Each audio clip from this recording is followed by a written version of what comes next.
We're going, okay. Hello, everyone. Good afternoon. Welcome to Trail Talk. Sorry about that 3D coming at you. Whenever it first came up, we were having a couple of little issues getting going. Anyway, I'm so glad you could join me today. Missing my partner, Mary, but she's having to run the camera today for us. So anyway, we're going to wrap up our First Americans Fighting for the U.S. series today. And so to kind of kick us off, I picked some of the slides that I had on other PowerPoint for the, parts 1 through 5, plus the women, First American women, just to kind of go back and look at some this painting, because of course there are no photographs from the Revolutionary War, but just a reminder of how the Native Americans were torn about which side they should join, who they should help. Should they help the British because the British were going to handle the people who had come over, and they were going to make sure that the Native Americans were taken care of, or do they work with the patriots, the revolutionaries who were fighting against, because they were the ones here and they were the ones who were going to be forging the relationship. It was really a tough decision, but this is really when the Native Americans first get going in here. And anyway, then I skipped a few, but of course the Civil War, you had the Native Americans who had been moved to Indian Territory, and there again the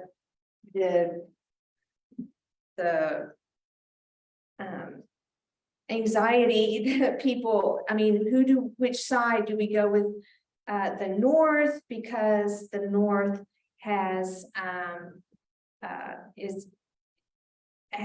the people who are respecting and helping, or do we go with the South, who will allow us to continue with being slave owners, because the 5 civilized tribes were slave owners, many of them when they came to Indian Territory. So just that whole tension there. What do we do the whole time? Trying to protect themselves and their lands. That was the big issue for these first wars. World War I, where you had the Navajo the Code Talkers, who were forbidden to speak their native language at the schools they were forced to attend. And then in battle, someone sees how helpful it would be if we could have a code that the Germans couldn't break. And so you had just that, I don't know, it's like the culture of these Native American people becomes a bit of a novelty, right? It ends World War I. The Navajo Code Talkers of World War II are kind of the most talked about, but there were many different tribes whose languages were used to help create a code that the Germans could not break. But none of those codes were ever broken, which I think is pretty amazing. But we have the Native Americans touring in their native regalia to help promote the idea for other Americans that having these first Americans fighting is a good thing, because that had to be done. They had to be convinced that they weren't going to go back to their way of life before they were being assimilated. When you say these things out loud in 2023, doesn't it seem absurd? Really, it's so weird to me to even be saying these things out loud, but these are the issues that these Native American people had to deal with. You also had when I was saying that, there was something I had, I want to be sure that I talk about this right. Well, I'll have to come back to it. But it was important to the Native Americans that they be seen for who they were. I remember what this was now. Okay, World War I. So this is, very the teens, 1917-ish, 16 maybe. World War I, of course, is happening in Europe. Well, on the reservations where many of these young men were living, the days of the warrior, the days of the lifestyle of being free to ride on horseback, to hunt, to fight other groups, all of that had been squashed and had been controlled by reservation life, which was the exact opposite of that freedom.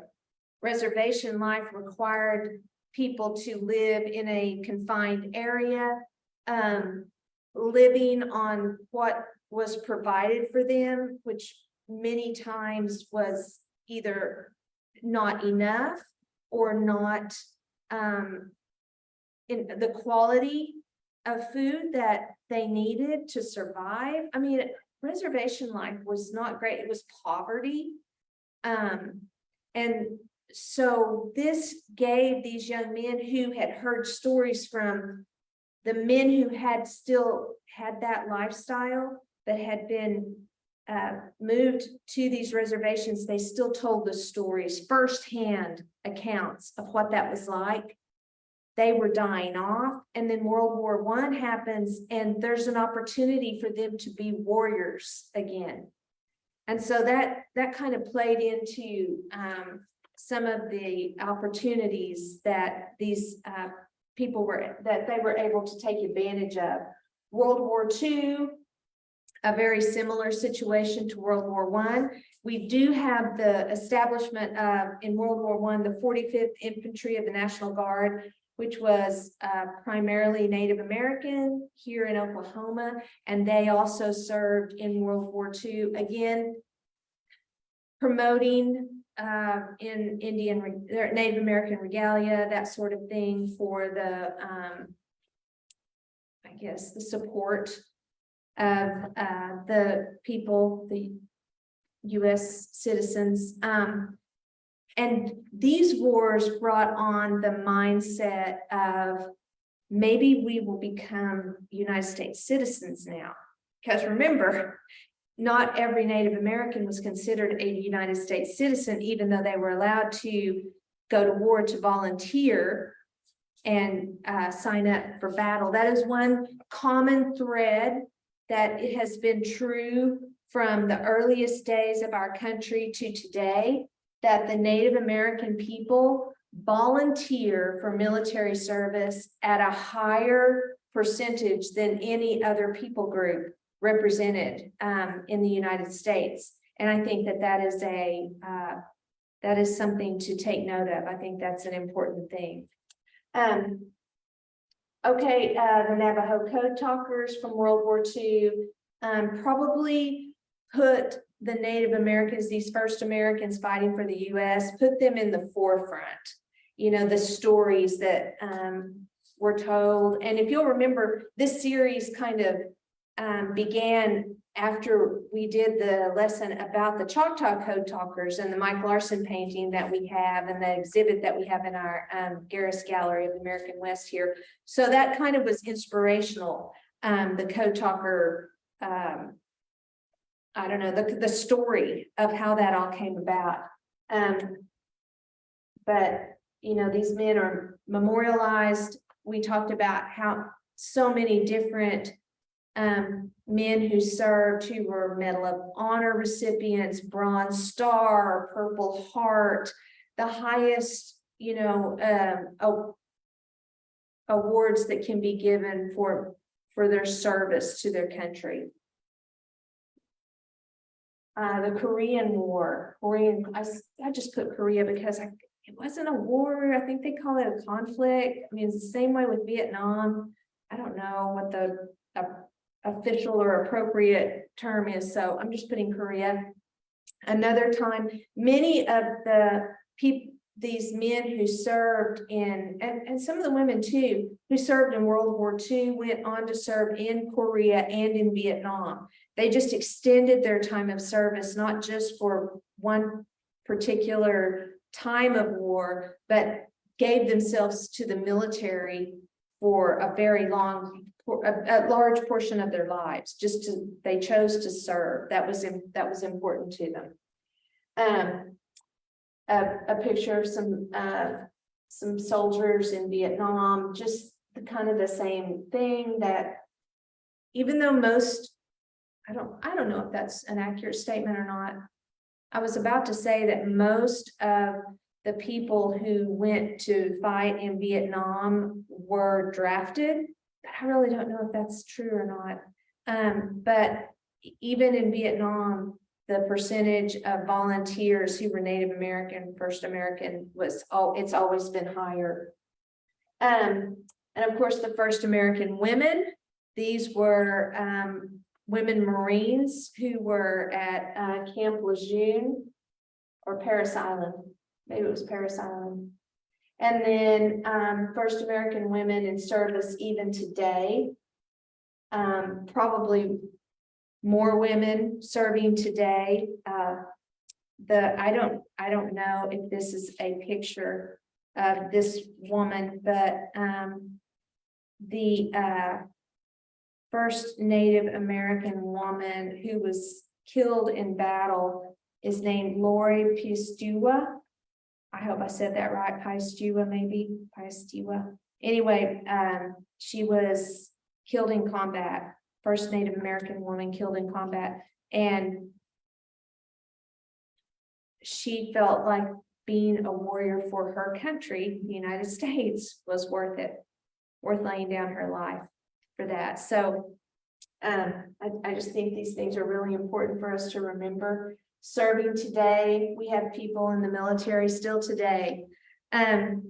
So I found an interview with some Native American men who had served in some different wars. I will say since 9/11, so this is very recent, nearly 19% of Native Americans have served. Almost 20% of all Native Americans. Okay, 1 in 5 have served in the armed forces, to compare to an average of 14% of all other ethnicities. I feel like that is just a big percentage. Among 573 federally recognized tribes, they all have different, slightly different belief systems, cultures, traditions, those kinds of things. It's interesting that almost 20% choose to serve the country that tried to eradicate and wipe out their cultures and belief systems and traditions and all that. But some went to war for financial reasons. I mean, we even quoted a woman who said, hey, 3 meals a day, a bed, and clothes. And yeah, I'm going to go. They pay me to do this. It's such a far cry from life on the reservation. Some had a family heritage, father, grandfathers, uncles all served in the military, and so they served as well. And there's an inherited sense of responsibility to protect their homeland, family, community, and way of life. And those are, that is a principle that has always been true as far back as you can study recorded in conversations with Native American people. They're wanting to protect their way of life, their land, their culture, those things. One Alaskan Native said that he and his community, the land they live on, holds their great-great-grandparents' bones, and they are committed to defending that. This is deep. They were taught to love life, even to the point of risking their lives to save the life of another person, which those stories that we shared about some of the specific Medal of Honor winners, if you'll remember, those were the things they did, threw themselves on an explosive device, ran out ahead and shot, took on numerous members of the enemy forces and just did so many things of honor. So they would say that they look at the bigger picture rather than this is me, this is my family, this is my situation. Here's a bigger picture that I need to keep my eye on. This is our home, and it always has been, always will be. That is one thing that the first Americans can say with wholehearted truth and devotion. This land has always belonged to them. I don't know if they would say belong to them, but this has always been their home. And that's something that those of us of European descent cannot say, even though we do declare this to be our home now. I was just thinking about, how that would influence, how that could influence you.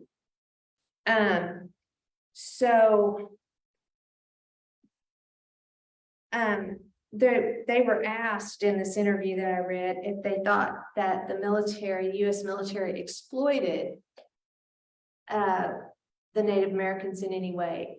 I mean, they kind of, there were different responses, but kind of it takes two is kind of what they said. Yes, they were being offered this opportunity to leave a place that, a reservation where life was kind of hard. I mean, poverty is not ever easy. And here's a better way of life.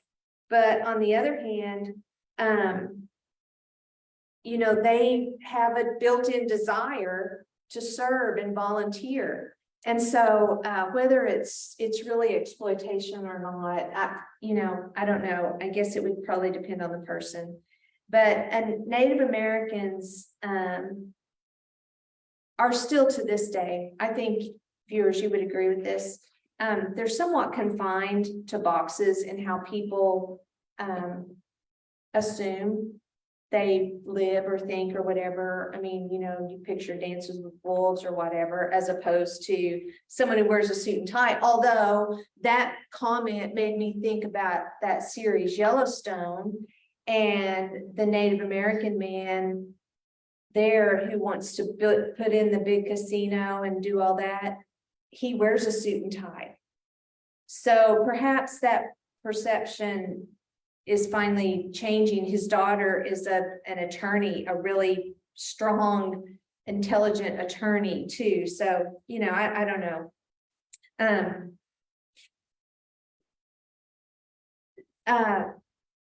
They asked them about, like I mentioned earlier, young men being punished for using their native language, and then the government like, oh, wait, your native language can help us win the war. Let's use that, kind of that,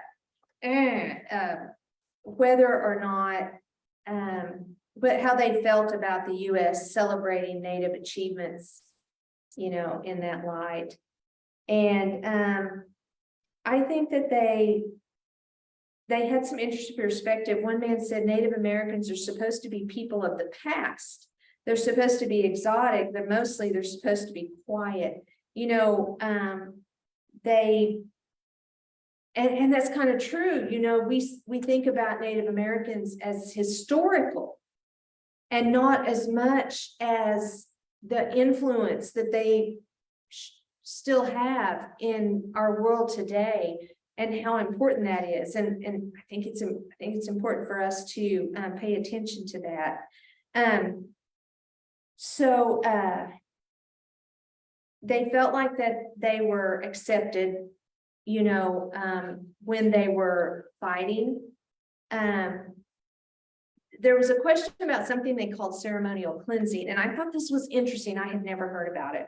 So there's a ceremony that it must be common among many of the tribes, but a man or woman comes back from battle and goes through a ceremonial cleansing to help them be spiritually and emotionally cleansed of the trauma or guilt associated with combat.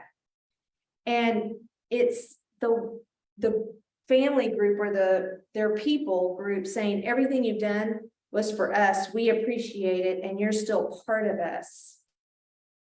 And the reintegration process is one thing that Native communities have always done well. So that made me think about my brother-in-law served in Vietnam, and reintegration for him was not a real thing. And I know that lessons have been learned, and that sort of neglect has been, hopefully it's changed, it's getting better. But it has been a real thing where soldiers, Marines, sailors go fight, airmen, they come back, and it's kind of like, thank you very much for your service, pat on the back, and off you go. You're back to the real world. And it's not easy. And I know the ceremonial cleansing is probably very culturally tied to their beliefs, but it seems like a spiritual and emotional cleanse of trauma and guilt sounds like a really healthy thing for people to experience when they're trying to get a fresh start in life, especially when you think of the trauma and guilt associated with war.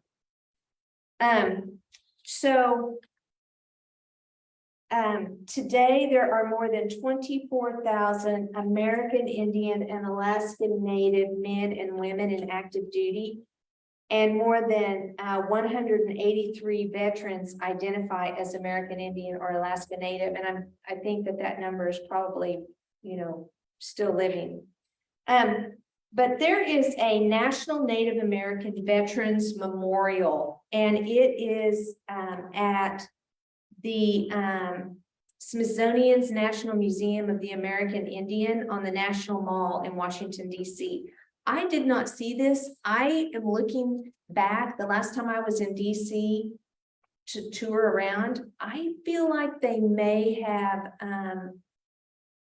recently built this in the last, maybe it was completed a couple of years ago. Anyway, I do not remember seeing it. I wish I had when I was there. I do have a picture of it though. I think it's, this looks like maybe a rendering of it. But it was created by a man named Harvey Pratt. He's a Native American artist and a veteran. He served in Vietnam from 1962 to 1965 in the Marines.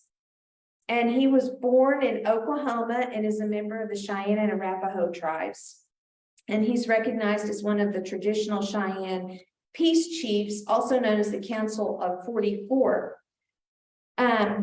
Anyway, he really wanted to create something that would represent nature, because there are 573 tribes. That's a lot of people, and each tribe they have slightly different beliefs and culture and traditions and all of those things. So it would be impossible to create something where you can acknowledge each tribe, but he realized he could acknowledge nature and the elements of nature, and that would be everyone. That would be something that would represent every first American. And so that was his inspiration. And I would just encourage you, if you're in Washington, D.C., go there and pay homage to the many Native Americans who have served our country. This series has been so eye-opening and just a great lesson to me. I hope I have presented the information in a way that it has been that for you as well, because I just feel like it's important to recognize and acknowledge and honor the first Americans, and looking back at all they have done, how they have contributed to who we are as a country today, and especially those of us who live in Oklahoma. Their influence can be seen every single day somewhere if you'll stop and look. I mean, I work here at the Chisholm Trail Heritage Center, and I'm reminded on a daily basis about the importance of the Native American culture. And so just keep your eyes open and be ready to recognize and acknowledge the first Americans who fought for our country. Tomorrow, Mary Kay Lentz is going to be here to talk to us about the Daughters of the American Revolution. This is I think, kind of an interesting organization. I don't know that much about it. I know just a little bit. My kids participated in the essay contest, and so I know a little bit about it from that respect. But anyway, she's going to be here, and I think she'll give us a lot of really great information, so we'll have a better understanding of who they are and what they do for the community. So be sure and join us tomorrow. Thanks again for watching. I'll see you then. Happy trails.